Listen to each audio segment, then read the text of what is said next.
Bonsoir à tous.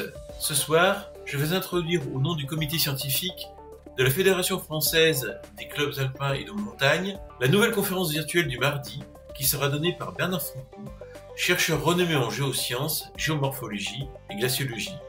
Je suis Yves Savoie-Besson, ancien président de ce même comité. Alpiniste de haut niveau, spécialiste de la très haute montagne, Bernard Francoux est agrégé de géographie et docteur d'État. Directeur de recherche à l'Institut de recherche pour le développement, le fameux IRD, il a consacré sa vie professionnelle aux géosciences, à la géomorphologie et à la glaciologie.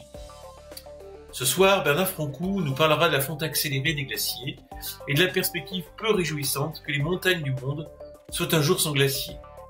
Comment mesure-t-on les glaciers? Pourquoi les glaciers fondent-ils davantage? Les glaciers vont-ils disparaître à l'horizon de cette fin de siècle? Quelles conséquences sur le niveau des mers et les ressources en eau? Il est temps que je laisse la parole à Bernard Francoux et vous souhaite une excellente soirée. Bernard, c'est à toi. Bon, j'ai l'intention de vous parler des glaciers, et en particulier des glaciers du monde, et pour vous montrer le recul de ces glaciers à l'échelle mondiale, où ça recule le plus, où ça recule le moins, et pourquoi. Voilà. Et puis, enfin, on pourra donner quelques idées sur les glaciers qui resteront à la fin de notre siècle dans divers milieux du monde, et particulièrement dans les Alpes où les glaciers sont particulièrement étudiés. Voilà. Alors, j'aime bien commencer ces conférences avec cette photo qui est Gentilana. C'est un volcan qui se trouve en Équateur, 1000 mètres environ au-dessus du Mont Blanc, à 5800 mètres d'altitude. Et on voit le télescopage de deux milieux intéressants. D'une part, la montagne englacée, et puis, sous les nuages, il y a la forêt, la grande forêt amazonienne, et c'est par hasard si ces deux milieux posent des problèmes actuellement avec les changements climatiques. D'une part, la grande forêt, qui est menacée, comme vous le savez, et également les glaciers qui reculent à toute vitesse, particulièrement sous les tropiques où nous sommes ici. L'Antisana, c'est exactement sous l'équateur.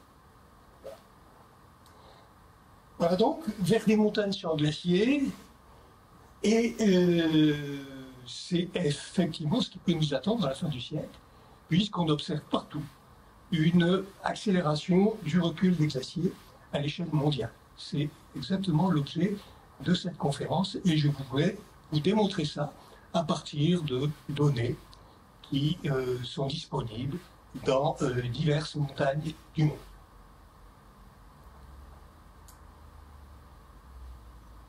Et j'aimerais structurer cette conférence autour de 5 grandes idées.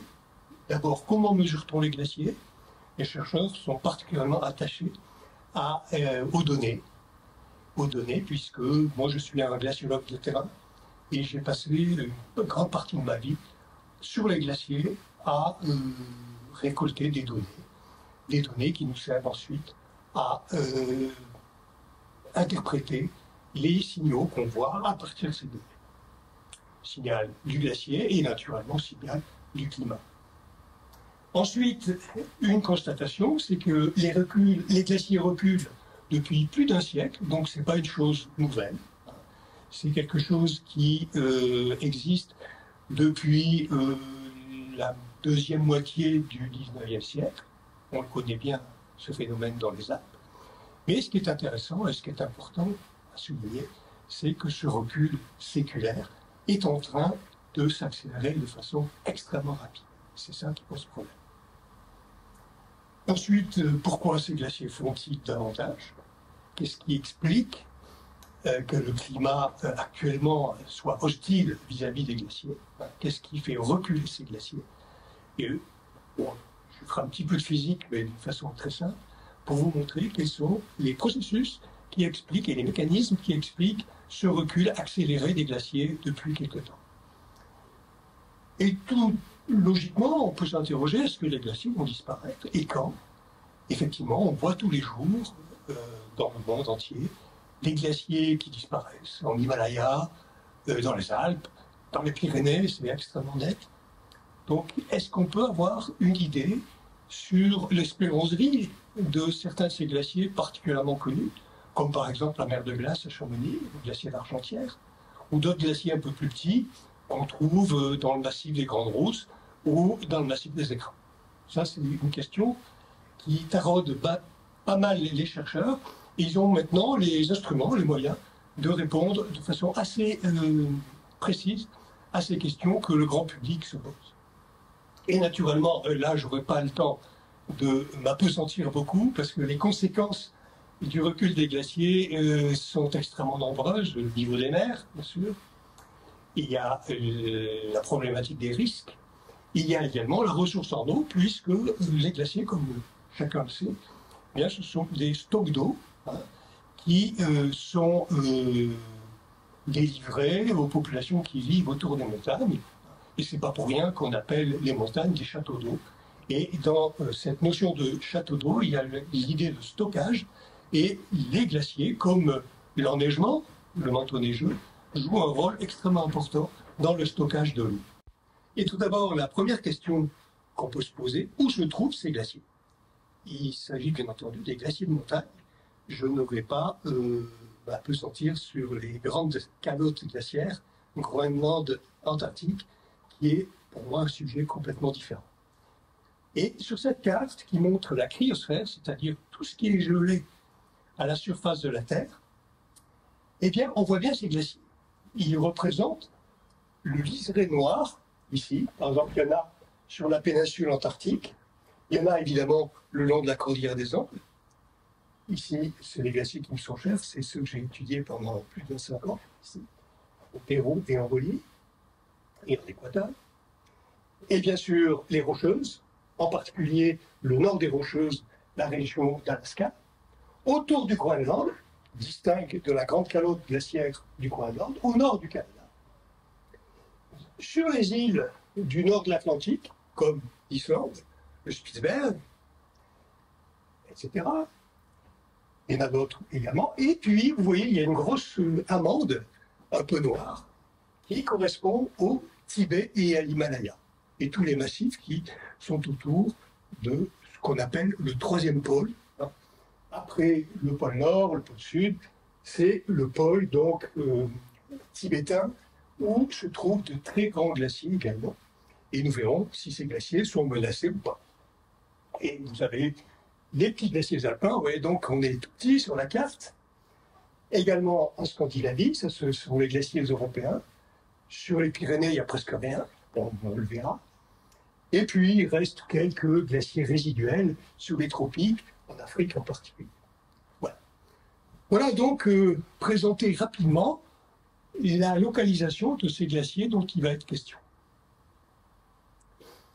Qu'est-ce que ça représente à l'échelle mondiale? Eh bien, s'ils fondaient rapidement et entièrement, les glaciers de montagne auraient comme conséquence d'élever le niveau de l'océan de l'ordre de 30 à 40 cm. C'est déjà assez considérable, mais c'est relativement peu par rapport au Groenland, 7 mètres, si le Groenland fondait complètement, et l'Antarctique, évidemment, 58 mètres. 58 mètres, comment dire, il faut fondre les deux grandes calottes, et puis Paris, par exemple, la région parisienne, est réduite à l'état d'un archipel, à quelques îles, et c'est tout. Ouais, donc l'importance de ces grands glaciers, et l'importance relativement mineure des glaciers de montagne. Alors vous allez me dire, pourquoi étudier des glaciers qui finalement n'ont pas une conséquence extrêmement forte sur l'élévation du niveau de l'océan? Eh bien, il faut aller en dessous et regarder ce que les glaciers larguent actuellement à l'océan, en fondant quantité d'eau. Et vous voyez que par les glaciers de montagne larguent environ près de 270 gigatonnes, c'est-à-dire milliards de tonnes d'eau par an à l'océan. Ce sont des chiffres des 2 dernières décennies. Et on constate que ça fait jeu égal avec le Groenland de 286 milliards et l'Antarctique, c'est un peu moins, 252 milliards.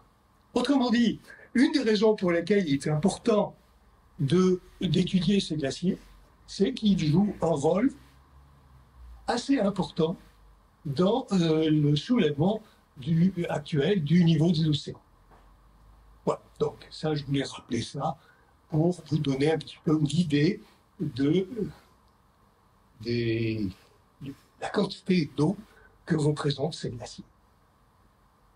Ça, je ne commande pas, tout le monde connaît, c'est la mer de glace, avec les Grands Jurassiques, le Mont Blanc au fond. Et voilà, le glacier du Taku, ici, bien connu de ceux qui skient la mer de glace, par exemple, en hiver. Tout d'abord, je voudrais, dans cette première partie, mais assez rapidement, pour ceux qui ne connaissent pas bien les glaciers, il y en a certainement pas mal parmi vous expliquer rapidement ce que c'est qu'un glacier et comment on le mesure, comment on acquiert les données à la surface d'un glacier. Ces données qui nous servent ensuite à établir une sorte de bulletin de santé des glaciers. Eh bien, un glacier, ici c'est un petit glacier de Bolivie, pas très loin de La Paz, où j'ai vécu une douzaine d'années. Vous voyez, on voit très bien les différentes formes qui constituent les glaciers. En haut, une surface dominée par de la neige, c'est la zone d'accumulation.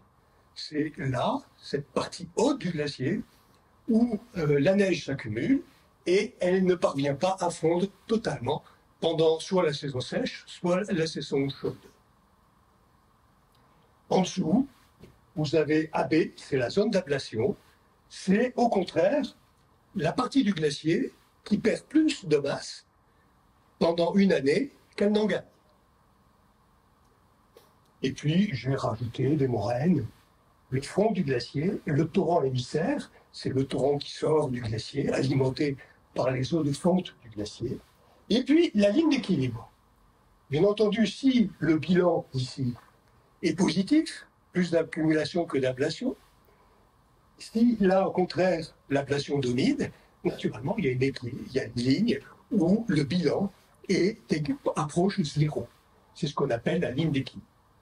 Voilà. Vous voyez, c'est relativement simple, puisque ce relief, si on regarde bien le glacier, nous renseigne sur la structure du glacier.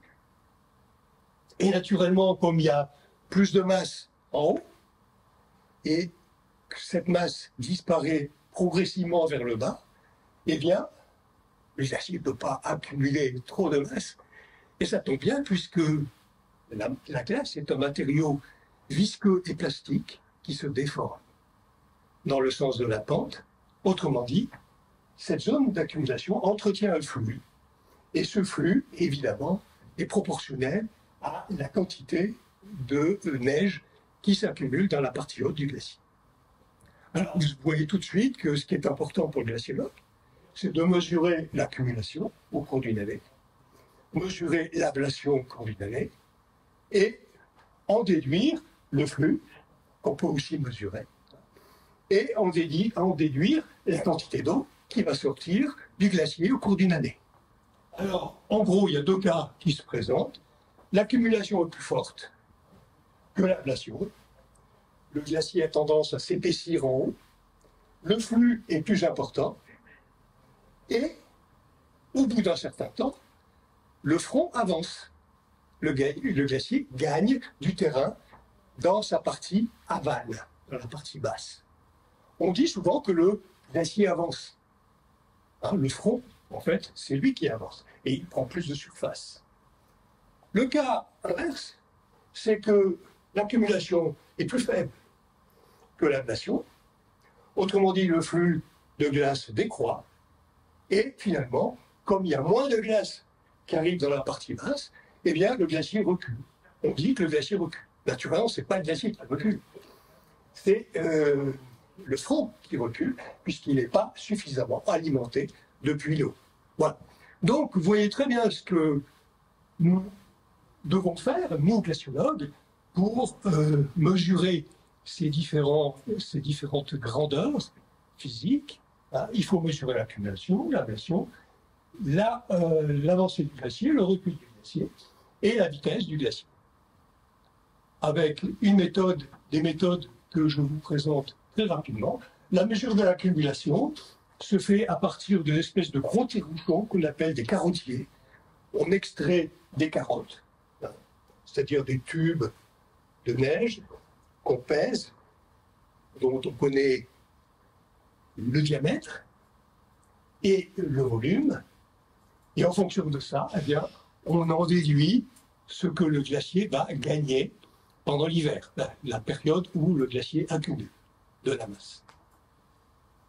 Dans la partie basse du glacier, où l'ablation domine, eh bien, on met des espèces de balises, ces espèces de tubes qu'on enfonce de 10 mètres dans la glace, et ça permet d'avoir, quand on mesure l'émergence du tube, d'avoir une idée du déplacement de la surface, soit la glace s'épaissit, soit elle rétrécit, et ça permet donc d'avoir une idée de l'ablation. Et bien entendu, le jeu consiste ensuite à intégrer toutes ces mesures ponctuelles. C'est par exemple sur le glacier de Saint-Sorlin, dans le massif des Pousses, zone d'accumulation, ce sont mes collègues de Grenoble qui font ça depuis très longtemps. Vous avez les points de mesure d'accumulation, ici en bleu. Vous avez les points de mesure de l'ablation avec les balises, la ligne d'équilibre et la vitesse des balises, la vitesse superficielle, ce que les balises gagnent en hauteur ou perdent en épaisseur, ça nous donne le bilan. On appelle ça le bilan de masse. Je vous fais grâce de la formule, mais on voit bien que, pour simplifier, c'est le bilan de masse, c'est l'accumulation moins l'ablation. Alors vous voyez tout de suite que le bilan peut être positif, si le glacier gagne en masse, ou négatif, si le glacier perd de la masse. Et tout le jeu consiste justement à savoir si, au cours des années, le bilan est positif ou négatif. Il y a d'autres méthodes, je vous en fais grâce. C'est des méthodes à partir de photographies ou des images satellites qui permettent d'observer de très grands objets, comme des calottes de plusieurs dizaines, voire centaines de kilomètres carrés. Autrement dit, il existe à peu près dans le monde 200 000 glaciers de montagne qui correspondent à une superficie plus grande que la France, 730 000 km². Moins de 60 de ces glaciers font l'objet d'un suivi de terrain régulier. Vous voyez que c'est peu. Se pose donc le problème de la représentativité des quelques glaciers qu'on est en mesure de suivre. Moins d'une quinzaine présentent des séries de mesures continues depuis le début des années 60, et donc on joue sur un petit échantillon, et c'est normal parce que ça demande beaucoup de boulot et de suivre un glacier. Et comme les équipes ne sont pas très grandes, eh bien, une fois qu'on a une équipe s'intéresse à 5-6 glaciers, c'est tout ce qu'elle peut faire. C'est le cas de Grenoble, par exemple. Il faut donc combiner les méthodes pour avoir une vision d'ensemble des glaciers du monde. Voilà, c'est un peu le principe que je voulais vous expliquer, comment on acquiert, comment on accumule les données, et qu'est-ce que, maintenant, ces données vont nous dire. C'est l'objet de la deuxième partie. Voilà, donc, je tenais d'abord à vous présenter l'acquisition des données, et maintenant, on va essayer de raisonner sur ces données. Mais il y a une chose que je ne vais pas dire, c'est que les glaciers, beaucoup de glaciers sont suivis depuis 1 siècle, 2 siècles, 3 siècles même, mais d'une façon un peu différente. Les glaciers, ça fait partie du paysage. Imaginez quelqu'un qui traverse la vallée de Chamonix en 1850, eh bien, il y avait des glaciers qui descendaient jusqu'au fond de la vallée. C'est le cas des glaciers des Bossons, c'est le cas de la mer de glace, qu'on appelait le glacier des Bois à l'époque, et le glacier d'Argentière, etc. Et en Suisse, pareil, les glaciers dans le Haut-Rhône, la haute vallée du Rhône, eh bien, ils descendaient, ils étaient visibles. Et à partir de, on va dire, 1830, 1850, on commence à s'intéresser aux glaciers, mais comme objet esthétique. C'est le début du tourisme anglais en particulier. Et on est attiré par ces glaciers parce qu'ils ont un côté pittoresque. C'est vrai que voir un glacier, pour quelqu'un qui vivait à Londres toute l'année, c'était quelque chose d'assez incroyable. Et donc, les gens, les touristes, qui étaient fortunés à l'époque, les touristes anglais, venaient avec des graveurs, des reporters, qui, à l'époque, c'est pas encore le temps de la photographie, mais c'est la photo, de la peinture et des gravures. Et vous savez que, au Club alpin français, on le sait, c'est que Edward Whymper, hein, qui a vaincu le premier le Cervin ou la barre des écrins, eh bien, au début, eh bien, il était dans les bagages de certains lords fortunés anglais et il était graveur, comme son père d'ailleurs. Et c'est comme ça qu'il a fait connaissance des Alpes. Et qu'est-ce qu'on grave? Ben, on grave particulièrement les sommets, parce qu'ils sont pittoresques, pointus, et on grave également les glaciers.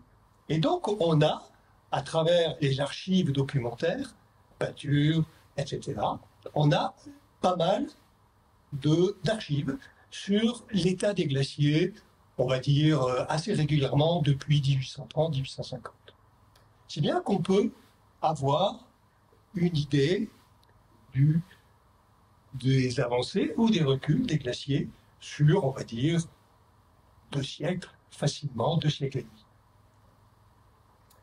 Et donc, voilà, ça permet de faire ce genre de graphique. Ici, c'est le cumul des variations de longueur des glaciers.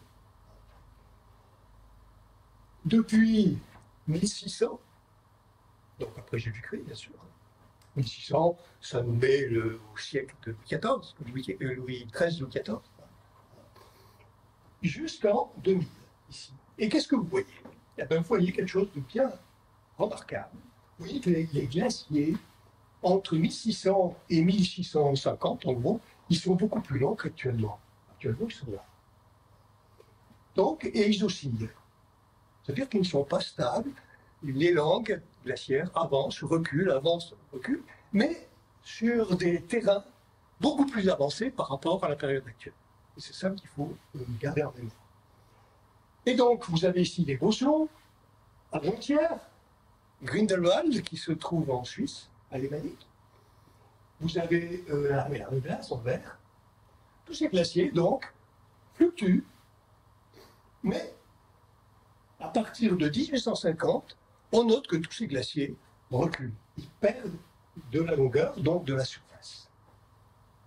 Et on appelle ça la décrue séculaire. Autrement dit, le recul des glaciers ne date pas d'aujourd'hui, mais il s'est étalé depuis, on va dire, 1830-1850 jusqu'à aujourd'hui. Et ça, eh bien, ce sont ces données ces peintures, etc., qui nous permettent de resituer la longueur des glaciers.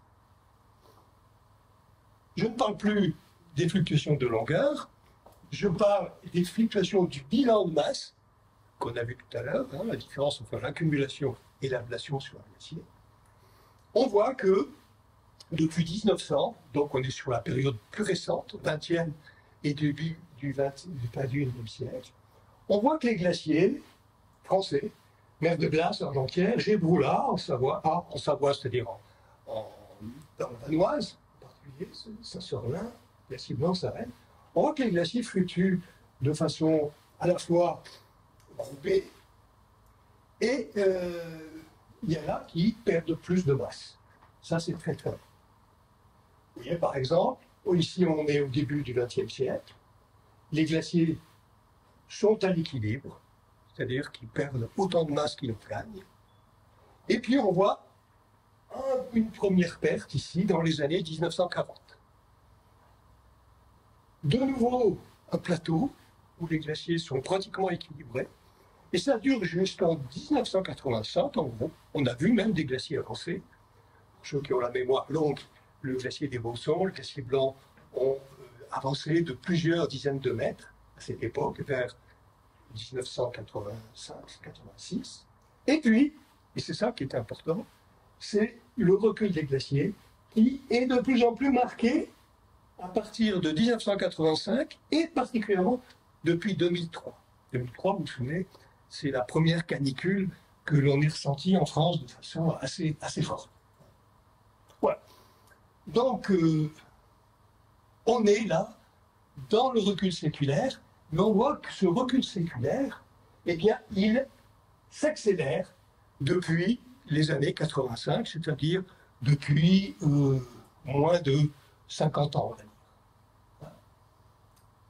Et c'est pareil en Suisse, le massif de la Cibretta, le massif du Ferner en Autriche, l'Interreis-Ferner en Autriche également, Grise en Suisse, ça se rejoint. Donc c'est groupé. On ne peut pas dire que c'est seulement un glacier qui perd de la masse, mais c'est l'ensemble des glaciers alpins qui commencent à perdre de la masse et de plus en plus de masse au fur et à mesure que l'on va vers la période actuelle. Bon, je vous présente le glacier blanc ici, mais bon, il faudrait... voilà. Et alors, dans la période récente, c'est-à-dire depuis les années 2000, et ça c'est un graphique intéressant, c'est la perte de volume des glaciers suisses depuis 2001. 2001 c'est ici. Vous voyez que les pertes dominent. Il n'y a pas d'année où les gains ont été plus importants que les pertes. Et chaque fois, ce chiffre correspond aux pertes par rapport à l'année précédente. Autrement dit, moins 3,5, ça veut dire que le glacier a perdu 3,5% de son volume par rapport au volume qu'il avait l'année antérieure, c'est-à-dire ici en 2001. D'accord? Et qu'est-ce qu'on voit? Dans les toutes dernières années, on voit très très bien ces pertes par rapport à l'année précédente augmenter de façon considérable. Et vous voyez tout de suite, l'année qui a été la plus meurtrière pour les glaciers, c'est 2022. En 2022, les glaciers suisses ont perdu pratiquement 6% de leur volume par rapport à l'année antérieure, c'est-à-dire 2021. Et depuis 2022, 2023 c'était un peu moins, mais c'est quand même des pertes considérables.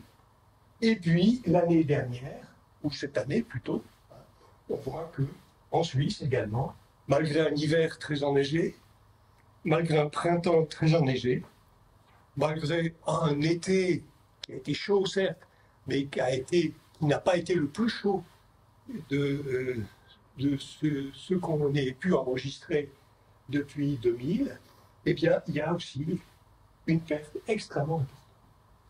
Autrement dit, ça nous montre que les glaciers suisses, entre 2001, où ils avaient environ 75 km3 de glace, et l'actuel, avec 46 environ km3 de glace.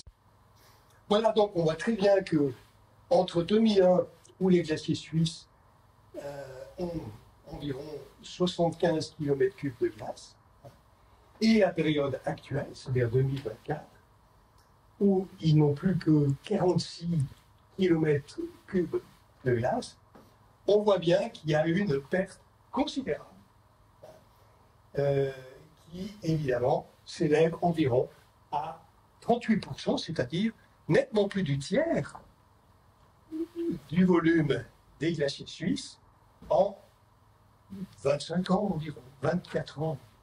C'est considérable. Plus du tiers en 25 ans. Et ça, évidemment, ça pose le problème de la pérennité de ces glaciers à l'échelle de ce siècle, d'ici la fin du XXIe siècle. Alors, une petite synthèse, pour ne pas oublier ces chiffres. Entre 1960 et 82, les bilans sont à peu près équilibrés. Là, c'est le plateau qu'on a vu tout à l'heure sur la précédente diapositive. Depuis 83, jusqu'en 2002, les glaciers, les déficits se creusent et atteignent encore des proportions relativement raisonnables, moins d'1 mètre d'équivalent eau par an. Par contre, depuis 2003, on voit que les choses s'accélèrent. Au lieu de perdre un peu moins d'1 mètre d'équivalent eau par an, les glaciers perdent entre 1,50 m et 1,80 m d'équivalent eau par an. Donc on est passé vraiment d'un changer de braquet, comme on dit pour les cyclistes. Voilà. Et dans ces séries d'années, il faut retenir l'année 2021-2022, qui a battu tous les records de fonte depuis 60 ans. Autrement dit, la situation est grave. C'est le moins qu'on puisse dire. Et à ce rythme, eh bien, on observe que les petits glaciers, ceux qui n'ont pas énormément de volume de glace, comme le glacier de Sarenne, sur le territoire de ski de l'Alpe d'Huez, eh bien, Sarenne, c'est un glacier qui est cher aux glaciologues grenoblois, puisque il a été étudié vraiment année après année à partir de 1949 jusqu'à sa disparition.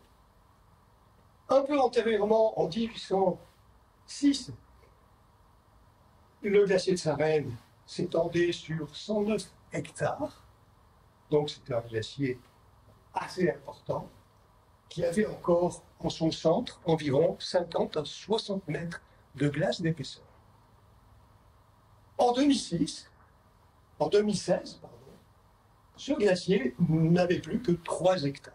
Donc on est passé de 109 à 3 hectares, avec 2 résidus de glace seulement, ce qui correspond à une perte de 97%. 97% en un siècle, durant le XXe siècle et les premières années du XXIe siècle. Et puis, depuis 2016, le glacier a complètement disparu. Ça fait partie des glaciers qui, actuellement, donc, n'existent plus. Alors, naturellement, la première question qu'on se pose, est-ce que c'est spécifique aux Alpes? Est-ce que il se passe quelque chose dans les Alpes ou les Pyrénées ou en Europe, etc., qui font que les glaciers reculent plus vite qu'ailleurs? Ou est-ce qu'on retrouve une tendance à peu près similaire dans d'autres régions de la Terre? Et donc, je vous prends dans mes bagages et je vous invite à me suivre sur différents territoires où il y a ces glaciers de montagne. Retrouve-t-on la même tendance ailleurs dans le monde? Alors, en arrière-plan, vous avez le Huayna Potosí, ici, le glacier de Songhua. C'est un glacier que nous avions équipé dans les années, début des années 1990, et qui est actuellement le glacier le mieux suivi de tous les tropiques. Voilà. Donc, partons à la recherche des glaciers au niveau mondial. Et un premier graphique, qui paraît confus au premier abord, mais vous allez voir que c'est très simple. C'est le bilan de masse cumulé, les bilans de masse cumulés des glaciers de 17 régions du monde. Et c'est exprimé en mètres d'équivalent eau. Donc ça part des années 60 et ça va jusqu'aux années 2015. Voilà. C'est une étude qui a été faite par une équipe internationale. Et alors, j'ai, pour simplifier les choses, ici donc 0 perte, moins 10 mètres d'eau, moins 20 mètres, moins 30, moins 42. Et qu'est-ce qu'on voit? Qu'on voit que la plupart des glaciers montrent une évolution négative. Mais si on regarde les choses d'un peu plus près, on voit que cette évolution n'est pas partout la même. Il y a des glaciers qui ont énormément perdu. Qui ont perdu entre, on va dire, entre 40 et 25 mètres d'eau. C'est ces glaciers de Nouvelle-Zélande, des tropiques, ce que j'ai étudié avec mon équipe, l'ouest du Canada, l'Alaska, Patagonie. Patagonie, c'est le sud des Andes. Et qu'est-ce qu'on constate? Que ce sont des glaciers à part les glaciers de Nouvelle-Zélande et les glaciers du tropique, ce sont des glaciers extrêmement étendus qui, généralement, souvent, viennent se briser au niveau de la mer. C'est le cas de l'Alaska et de Patagonie. Ce sont des glaciers maritimes qui subissent à la fois l'influence de l'atmosphère qui s'échauffe et de l'océan qui également s'échauffe. C'est là qu'on a les pertes les plus importantes, et comme ce sont de grands glaciers, ce sont ceux parmi les glaciers de montagne qui contribuent le plus à l'élévation du niveau de la mer. En deux, on a les glaciers d'Europe, mais qui comprennent également l'Himalaya oriental, c'est la région de l'Everest, par exemple le Khumbu, l'Himal, région du Népal, ça va jusqu'au Nanga Parbat, à peu près, hein, nord de l'Inde et Pakistan, le Caucase et l'Europe. L'Europe, c'est-à-dire les Alpes. L'Europe, les Alpes, et donc la Scandinavie. On peut les qualifier de pertes moyennes. Ces glaciers, sur la période 61-2015, ont perdu, on va dire, entre 10 mètres et 20 mètres d'eau. C'est moins que les précédents, mais c'est quand même considérable. Et puis vous avez les glaciers qui ont pris du retard et ont mis pas mal de temps à montrer une tendance négative. C'est le cas du Karakorum. Karakorum, vous voyez, c'est le sommet qui porte le massif qui porte le deuxième sommet de la planète, le K2. Les Kunlun, le Tian Shan, le Pamir. On est dans la partie, on va dire, occidentale de la chaîne himalayenne. Alors, se pose la question, pourquoi ces glaciers sont restés à l'équilibre assez longtemps, jusqu'à une date récente, et ça n'est que récemment qu'ils ont commencé à décliner. Ça confirme ce que je disais tout à l'heure. Actuellement, les pertes moyennes totales en gigatonnes, hein, donc au total 267 gigatonnes, donc milliards d'eau relargués à l'océan. La contribution la plus importante est celle de l'Alaska, celle de l'Arctique, du nord de l'Arctique, donc au Canada, 20%, 25%. Le Groenland, autour du Groenland, hein, pas la calotte elle-même. Et puis, vous avez les Andes ici, qui jouent aussi un rôle très important dans l'élévation du niveau des océans. Et essayons de zoomer justement sur l'Himalaya. Donc je vous ai dit qu'une partie de l'Himalaya avait perdu beaucoup, une autre avait perdu beaucoup moins. Et effectivement, quand on regarde ce graphique, qui provient d'une étude internationale, vous avez reconnu ici l'Himalaya, le Népal, le Bhoutan, ici la partie chinoise, là le Tibet, les Kunlun, le Karakorum, ici. Et au nord du désert du Tarim, vous avez les Tian Shan, qui appartiennent à l'ex-Union soviétique, c'est le Kazakhstan principalement actuellement. Voilà, alors on voit bien, quand les cercles sont rouges vifs, ça veut dire qu'il y a beaucoup de pertes. Quand les cercles virent au blanc, c'est que les glaciers sont encore équilibrés. Et quand c'est en bleu, bleu pâle ou bleu plus foncé, c'est que les glaciers connaissent encore une certaine tendance à dégager des gains. Donc on voit bien que pour une chaîne de montagne qu'on appelle le troisième pôle glaciaire de la planète, l'Himalaya, le Tibet et les chaînes de montagne qui sont reliées à cet ensemble, on voit bien que ces chaînes nous donnent une image contrastée de l'évolution des glaciers. Ceux qui perdent le plus sont plutôt au sud et au nord, et ceux qui perdent le moins sont au centre. Alors on constate que du point de vue climatique, les premiers sont intéressés particulièrement par la mousson indienne. La mousson, c'est cette vague de pluie qui vient du golfe du Bengale, saisonnièrement, hein, qui se produit entre, on va dire, octobre et avril. Tandis que les glaciers qui perdent le moins actuellement sont davantage intéressés par les dépressions du front polaire, un peu comme nous. Autrement dit, du point de vue climatique, on a une césure assez marquée entre cette partie qui est plutôt tropicale, on va dire, et cette partie nord qui est, on peut la qualifier de subtropicale.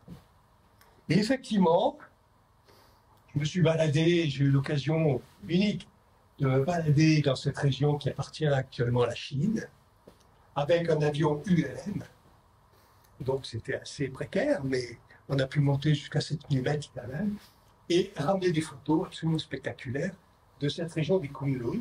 Et on voit, quand on regarde et qu'on connaît les glaciers, on voit bien que sur les bords, les bordures de ces glaciers, il n'y a pas de moraine détachée. Autrement dit, ces glaciers donnent l'impression, effectivement, d'être encore à l'équilibre, de ne pas se rétrécir. C'est l'impression que j'avais eue en visitant cette chaîne en 1988. À une époque où la Chine était assez libéralisée et on pouvait se balader dans ces régions sans demander 36 permissions. Maintenant, il en est autrement. Par contre, sous les tropiques, on a, et c'est un glacier que j'ai étudié dans les années 90, on a, comme dans les Alpes, des exemples de disparition totale de glaciers. C'est le glacier de Chacaltaya qui domine la ville de La Paz et qui fournissait de l'eau à cette ville de La Paz qui a 2 millions d'habitants. On voit bien qu'il y a un recul spectaculaire qui commence dans les années 90, qui s'accélère dans les années 2000, exactement comme chez nous. Et on voit bien que le glacier se fragmente. Là, il est réduit déjà. Ici, il est fragmenté en plusieurs taches. Là, il ne reste plus grand-chose. Et en 2010, il avait complètement disparu. Voilà, donc c'est un exemple de ces glaciers comme celui de Saverne dans les Alpes qui disparaissent. Et là, à Saverne, on est à moins de 3000 mètres d'altitude. Ici, on est quand même à 5004. Donc, on est déjà assez haut. Et même ces glaciers situés à haute altitude, eh bien, subissent une évolution donc, qui les fait disparaître peu à peu. Alors maintenant, rapidement, et en simplifiant, il s'agit de s'interroger sur le pourquoi des choses. Pourquoi les glaciers font-ils davantage? Qu'est-ce qui s'est passé pour passer de glaciers qui reculaient, mais de façon, on va dire, assez pépère, entre 1850 et 1985 à peu près? Il y avait un recul, certes, déjà assez notable, mais c'était pas la débandade non plus. Tandis que là, actuellement, on voit bien que dans beaucoup de régions du monde, c'est la débandade, à tel point qu'on peut s'interroger sur l'avenir de ces glaciers, même quand ils sont de grande taille. Alors, j'ai mis en dessous, j'ai écrit la solution, mais il faut l'expliquer évidemment. Il y a plus de fonte. Donc, si les glaciers fondent davantage, c'est qu'il y a davantage d'énergie disponible à la surface du glacier. Ça peut vous paraître un peu mystérieux comme présentation, mais voyons les choses rapidement. Ce qu'il faut faire quand on s'interroge sur le pourquoi des pertes que subit un glacier, c'est de mesurer le bilan d'énergie. L'énergie qui explique la fonte, l'essentiel vient de l'atmosphère. Alors, ça peut voyager, cette énergie, par des ondes courtes, des énergies de courte longueur d'onde, ici, marqué SW, shortwave. Cette énergie, une partie est renvoyée par le glacier quand il est bien blanc. Plus il est blanc, plus il renvoie de l'énergie. Autrement dit, moins il utilise cette énergie pour fondre. C'est ce qu'on appelle l'albédo. C'est pareil à la surface d'un manteau neigeux. Et puis vous avez de l'énergie qui vient également et qui est véhiculée par des ondes longues. Donc c'est l'énergie donc d'origine atmosphérique, de grande longueur, liée également essentiellement au Soleil. Et cette énergie, on l'observe, particulièrement la nuit, hein, on l'observe par temps nuageux, et j'ai une image ici. Et c'est une énergie qui vient de l'atmosphère, donc qui ne vient pas directement du Soleil. Et puis, ça c'est l'énergie qui est véhiculée par la radiation, c'est-à-dire l'énergie qui vient directement du Soleil. Et puis vous avez des flux turbulents là, qui, voilà, je passe un petit peu, H, c'est la température et la turbulence de l'atmosphère. Donc, quand on veut savoir pourquoi un glacier fond, je vous donne le principe, mais je ne vais pas rentrer dans les détails, eh bien, il faut avoir un certain nombre d'appareils à la surface du glacier, suivis régulièrement, il faut les suivre au moins tous les 4-5 jours, pour que les capteurs restent bien, quand ils sont plantés dans la glace, qu'ils restent bien verticaux. Et donc, au prix de ces stations de bilan d'énergie, on arrive à quantifier tous les flux qui s'échangent entre l'atmosphère et le glacier. Ça, c'est le principe. On ne rentrera pas dans le détail. Et qu'est-ce qu'on voit depuis quelques années, quand on fait ça, quand on pratique cette chose-là? Eh bien, on voit que de plus en plus, la fonte augmente. C'est le cas en surface du glacier de Savenne, entre 1950 et 2015 environ. C'est-à-dire que vous voyez, la ligne rouge montre les quantités de fonte mesurées en surface du glacier, et la fonte est égale au bilan d'énergie. Autrement dit, s'il y a plus de fonte, c'est que le bilan d'énergie est déséquilibré. Il y a plus d'énergie qui arrive et qui est utilisée par la surface du glacier pour fondre que de l'énergie qui est renvoyée vers la haute atmosphère. C'est le principe. Alors, qu'est-ce que nous disent ces stations qui mesurent le bilan d'énergie, donc les flux d'énergie qui s'échangent entre la surface du glacier et l'atmosphère? En gros, on peut résumer. Voilà, je me permets de lire pour aller plus vite, et pour ne pas me tromper aussi. C'est qu'on observe que le bilan radiatif est en hausse, c'est-à-dire que le glacier déneige, perd sa neige plus tôt, et donc il devient gris. Et devenant gris, il a tendance à absorber davantage ce flux d'énergie qui est véhiculé par les courtes longueurs d'onde. Autrement dit, c'est un albédo qui se dégrade plus vite au printemps. Avant, le glacier restait blanc, couvert de neige jusqu'au 15 juillet, voire 30 juillet. Actuellement, dès la mi-juin, le glacier devient gris, la glace sort, cette glace est grise, et donc elle absorbe beaucoup plus d'énergie. Donc, cette énergie sert à la fonte de la glace. Il y a aussi le bilan radiatif de grande longueur d'onde qui est en hausse, c'est-à-dire que une partie de l'énergie qui est perdue pendant la nuit, ce qu'on appelle le rayonnement nocturne, eh bien, il est renvoyé à la surface du glacier. Autrement dit, une partie de cette énergie sert également à la fonte du glacier. Pourquoi? Ben parce qu'il y a plus d'humidité dans l'air. C'est un fait que toutes les stations montrent qu'il y a plus d'humidité dans l'air depuis une quarantaine d'années. Et également, il y a des gaz qui ont pour effet de renvoyer, d'absorber d'abord, et de renvoyer l'énergie au niveau de la surface, et ces fameux gaz à effet de serre, dont le CO2 est le plus connu et le plus important. D'accord.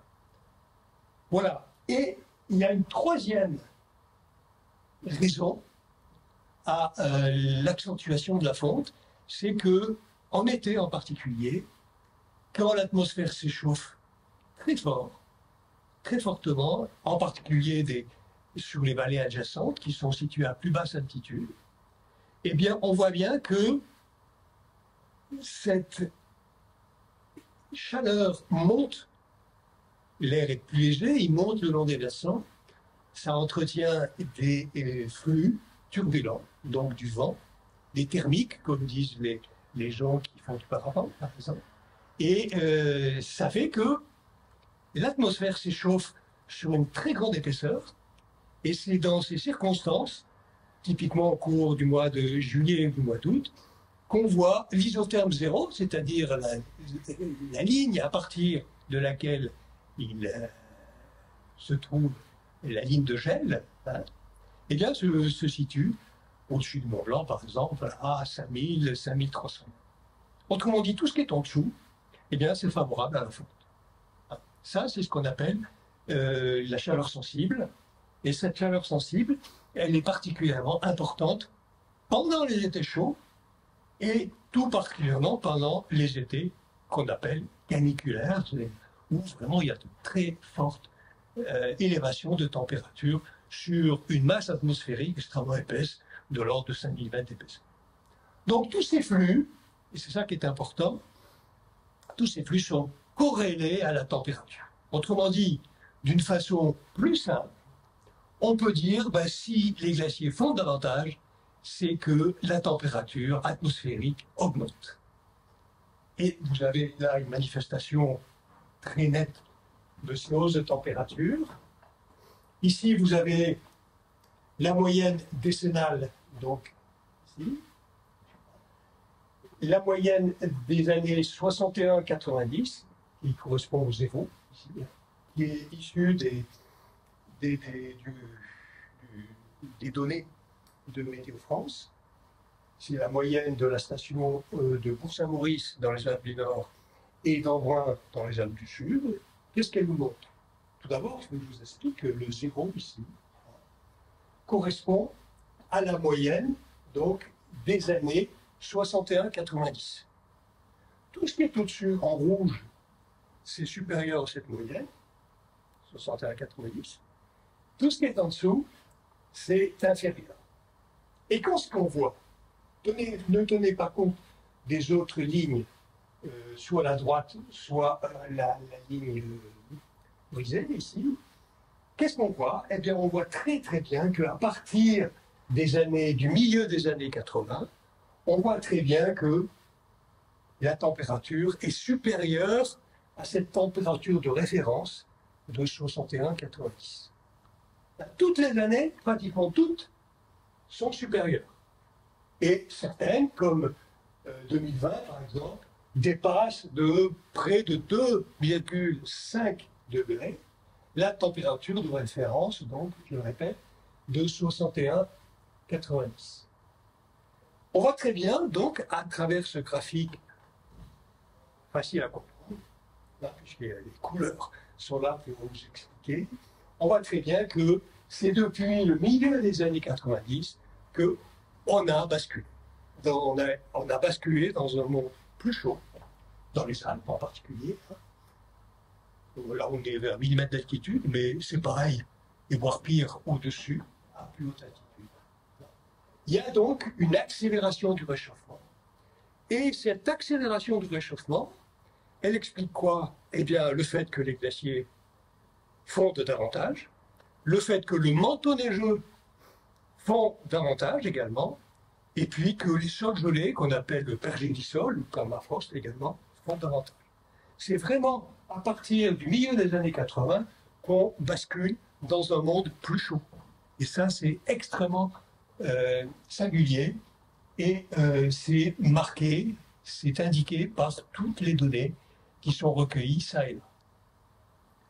Donc ce graphique indique parfaitement que dans les Alpes, on a basculé vers un monde plus chaud à partir du milieu des années 80. Et si on regarde la hausse de la température globale dans les Alpes à cette altitude, c'est-à-dire vers 1000 mètres d'altitude à peu près, on voit que depuis 1900 jusqu'à 2020, on a gagné environ 2 degrés 2. C'est considérable, 2 degrés 2. Ça correspond environ à 400 mètres de soulèvement des isothermes. Donc, les températures qui avaient lieu, des températures typiques de 1000 mètres d'altitude, par exemple, hein, et bien maintenant, pour trouver l'équivalent, il faut monter à 1400 mètres d'altitude. Et évidemment, vous voyez l'effet que ça peut avoir, non seulement sur les glaciers, il y a peu de glaciers à 1000 mètres, mais par contre, il y a du manteau-neigeux saisonnier, il y a du pergélisol, c'est-à-dire le permafrost, des sols gelés. Tout ça, évidemment, bascule, bouge avec le passage du milieu des années 80. Et on voit bien que la réponse à cette question dépend des scénarios d'émission. C'est-à-dire, là j'ai représenté uniquement le gaz à effet de serre CO2, le dioxyde de carbone, et on pourrait représenter également le méthane, le CH4, le protoxyde d'azote, etc. Tous les gaz à effet de serre. Donc on trace des scénarios qui dépendent évidemment de l'état de l'économie et des dispositifs qui sont mis en place pour limiter ces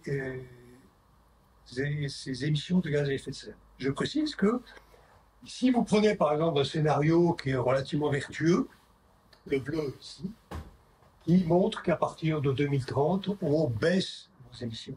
Mais ça ne veut pas dire que les concentrations vont baisser. Pourquoi? Parce que le CO2 s'accumule dans l'atmosphère et son temps de résidence dans l'atmosphère est de l'ordre de plusieurs siècles. Autrement dit, même si on baisse les émissions, eh bien, naturellement, chaque année, les concentrations vont augmenter, mais moins vite. C'est ça que ça veut dire. Actuellement, on constate que ce scénario est de moins en moins plausible dans le futur, et on s'oriente vers un scénario qui est celui qui est en jaune, là, qui montre que les émissions vont plafonner en 2050 et elles vont baisser ensuite, mais sans arriver à la neutralité carbone. C'est un scénario qui n'est pas le plus souhaitable, évidemment, mais qui est actuellement le plus probable. Et là, en face, eh bien, vous avez des changements de température atmosphérique en fonction de ces scénarios. Et on voit, par exemple, eh bien, que ce scénario, c'est un peu technique, mais qu'on appelle 4.5, ici, le jaune, qui est le plus probable actuellement, eh bien, on voit qu'il arrive à peine à stabiliser les températures en 2100. Et, bien entendu, ça c'est un travail en amont sur les gaz à effet de serre et les températures atmosphériques. Nous, ce qui nous intéresse, c'est de s'emparer de ces scénarios et de voir ce que ça donne dans les glaciers de montagne. Voilà. Et c'est ce que je vais vous présenter maintenant pour terminer cette présentation, assez rapidement. Et revenons dans le massif du Mont Blanc. Voilà. Dans le massif du Mont Blanc, mes collègues de Grenoble ont fait plusieurs simulations de glaciers particulièrement connus, le glacier la mer de glace et Argentière. Rappelons que ces glaciers avaient atteint une extension très forte au milieu du XIXe siècle, on l'a dit tout à l'heure. Vous voyez, le glacier d'Argentière pratiquement arrivé jusqu'à l'église d'Argentière du village. Le glacier et la mer de glace, qu'on appelait le glacier des bois, il est arrivé jusqu'au bois, justement, qui domine la ville de Chamonix, et etc. Le glacier des Beaux-Ans. Ça, ce sont les glaciers, une image des glaciers en 1863, quand prend fin le petit âge glaciaire. Et donc, on a le plaisir ou le déplaisir, ça dépend, parce que les glaciers, quelquefois, étaient un peu envahissants, on préférait qu'ils reculent à cette époque. Les voilà, par exemple, en 1820. Et grâce à des peintures et des gravures, on arrive à reconstituer la taille de ces glaciers. Là, enfin, saut dans le temps, on se trouve en 2016, et on voit que les glaciers ont considérablement reculé sur ce laps de temps qui va de la moitié du 19e au début du 21e siècle. Le recul est de l'ordre de 2 km de ces langues glaciaires depuis 1850. Voilà. Ça, c'était pour situer les problèmes. Maintenant, le futur. Eh bien, mon collègue Christian Vincent et ses collaborateurs se sont amusés, si on peut dire, à voir ce qui va se passer pour le glacier d'Argentière et pour la mer de glace. Alors, je ne rentre pas dans les détails de la mise en place de ces simulations qui sont assez complexes et qui mettent en rapport le climat prévu pour ces différentes périodes, avec l'épaisseur du glacier, etc. C'est assez compliqué, donc je ne vais pas, il faudrait du temps pour vous détailler tout ça. Mais vous pouvez faire confiance à mes collègues qui ont bien travaillé. Et qu'est-ce qu'ils montrent pour ce scénario où les gaz à effet de serre sont censés se stabiliser à partir de 2050, le scénario 4.5. Eh bien, on voit pour la mer de glace et pour Argentière la situation en 2020, celle qu'on a connue déjà. En 2050, vous voyez que la mer de glace a reculé considérablement et s'est coupée en deux au niveau des séracs et du Taku. Pourquoi? Parce qu'elle est très fine, elle a une faible épaisseur à ce niveau-là. Et la mer de glace isole une masse de glace qui, évidemment, n'est plus alimentée par l'eau et qui n'a d'autre choix que de fondre petit à petit. Le glacier d'Argentière recule considérablement, il se coupe des langues adjacentes qui viennent de la droite ou qui viennent de la gauche, et il découvre un lac qui va être de plus en plus grand, et qui pourrait menacer à terme la ville de Chamonix s'il se vidange de façon un peu catastrophique. Et en 2000, on fait un saut, il y a des étapes intermédiaires, et on fait un saut en 2100, et on voit quoi? On voit que le glacier d'Argentière a complètement disparu. Fini. Il reste le lac. Et la mer de glace a considérablement reculé, et il reste de la glace seulement autour du col du Midi, autour de l'aiguille du Midi, etc. On a bien noté une accélération du recul des glaciers de montagne dans le monde depuis 2 décennies. La stabilité est l'exception. Cette accélération, en deux, est due essentiellement à l'augmentation de la fonte. Ce n'est pas un problème d'accumulation, c'est-à-dire de précipitation hivernale, et c'est un problème de fonte pendant les périodes qui s'y prêtent le plus. Chez nous, c'est l'été, la saison estivale. Et effectivement, l'accumulation, eh bien, elle est variable d'une année sur l'autre, et elle joue en fait le rôle d'une variable d'ajustement. Elle peut être importante, elle peut être plus faible. En tout cas, il vaut mieux qu'elle soit importante si on veut garder un niveau d'ablation relativement réduit pendant l'été. La fonte est liée à un surplus d'énergie qui est associé au réchauffement anthropogénique. Anthropogénique, ça veut dire dû aux activités humaines, essentiellement l'industrie, l'énergie, l'agriculture. Ça, aucun chercheur a des doutes sur cette question. Le glacier étant en fort déséquilibre avec le climat actuel, beaucoup de glaciers vont disparaître dans les prochaines décennies. Et ce sont les petits glaciers, les glaciers de petite taille, qui vont être d'abord menacés de disparition. Voilà. C'est les 8 points que j'ai remarqués et qu'il faut retenir.